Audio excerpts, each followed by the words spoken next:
Hey, hello, my people. It is no longer news about the caregiver program in Canada, for Canada. This is no longer news. Canada has opened their doors for thousands of caregivers, not only caregivers, so home care supports, nannies, household employees. Yes, household employees. You heard me right. And the wonderful thing in this thing is permanent resident on arrival. Yes, you heard me well. You heard me right. Permanent residency on arrival. PR on arrival. Yes, the moment you arrive Canada, they have made things so easy now. And not just, you see, they have made it so easy that when you arrive Canada, you apply for your PR immediately and you are on your way to having your permanent residency and on your way to becoming a citizen. Another good news in this thing is that there's no more need for English proficiency exam.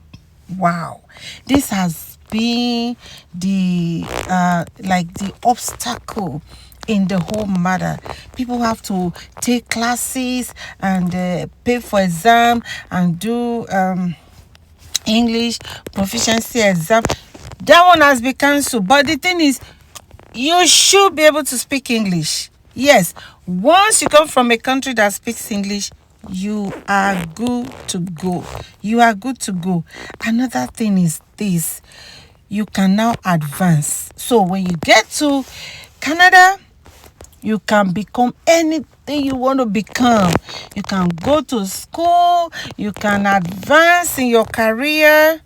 And you know what? Hear this one. Hear this one. Lend me your ears. Hear this word. Hey, this is wonderful. God bless Canada. God bless Canada. I say, God bless Canada. Somebody say amen. God bless Canada. You can now apply without having any certificate in anything. Oh my God, yes. I will show you a video, though I can't play the entire video, it's very long. But the thing is, you can now apply to Canada to work as a caregiver, as a nanny, as household worker without any certificate. But one thing is sure, you should have your high school. Have your high school. Apart from high school, you don't even need to go and start taking caregiver classes, caregiver something, and be paying, so much money. Get a caregiver. No. They said when you arrive Canada, you will be trained.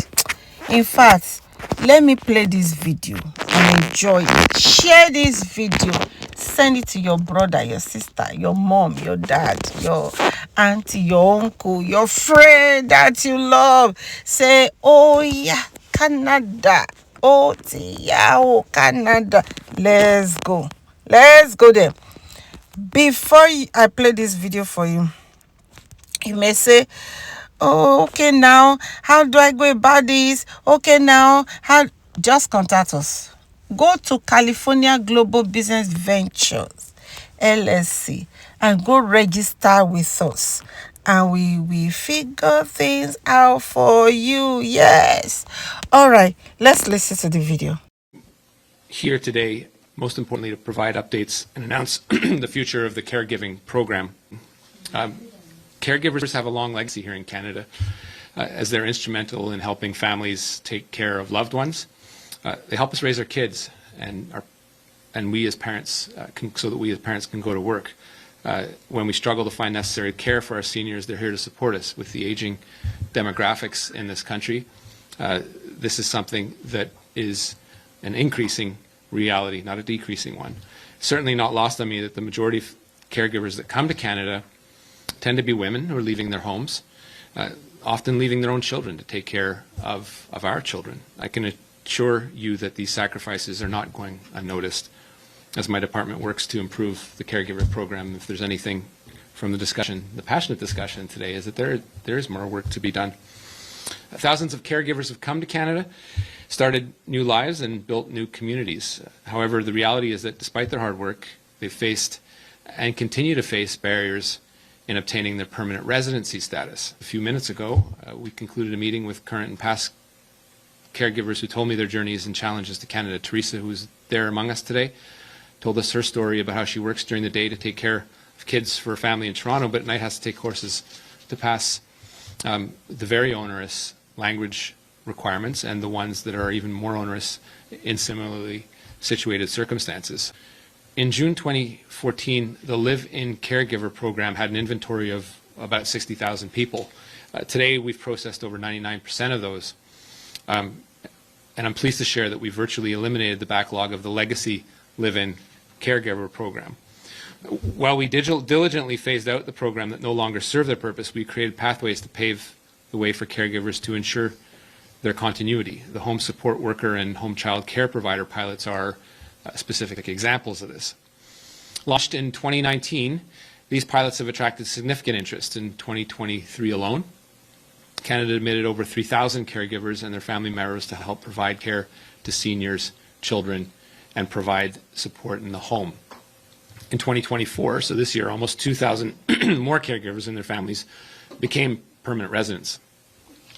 While these pilots have attracted many qualified individuals and their families in Canada and help provide in-home care, the need for caregivers, as I mentioned earlier, continues. As is the case with many programs, we've engaged directly with stakeholders and caregivers and identified ways to significantly shift the program to better suit the needs of Canadian families and employers and to improve the program's support for newcomers. Today, I'm very pleased to announce that we are launching new pilots that will provide permanent residency status for caregivers as soon as they arrive in Canada. The biggest change coming in these new pilots will be providing a one-step immigration process. Before, caregivers first needed to get work permits and then obtain work experience before applying for permanent residency. Under the new rules, we're simplifying the process and providing them with a clear, straightforward pathway to stay and care for our loved ones. The change will notably provide more autonomy for caregivers to leave workplaces with abusive situations and seek opportunities to advance in the care sector. And Lord knows I've heard a lot of those stories, not only today, but in the past, as we've been listening and reaching out to people that have been providing that support and have been in abusive situations. I'm also pleased to share that we are lowering, out of fairness, the language requirements to Canada Language Benchmark 4 under these new PR on arrival pilots. Our aim is to strike a balance between breaking down the barriers caregivers face to get PR and selecting newcomers who will be resilient to changes in the labour market.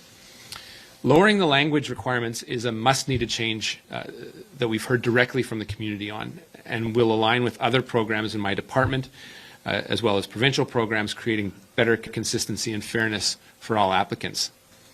Caregivers will still have the needed language skills to work in the caregiving field. Let me be clear about that.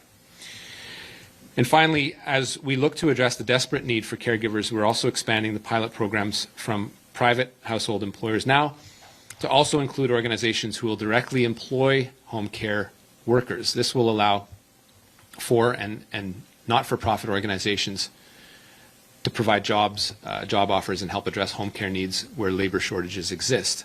For decades, generations of foreign domestic workers and caregivers have fought hard for this recognition. I believe these changes will provide families with the services they need and continue to advance protections for home care workers.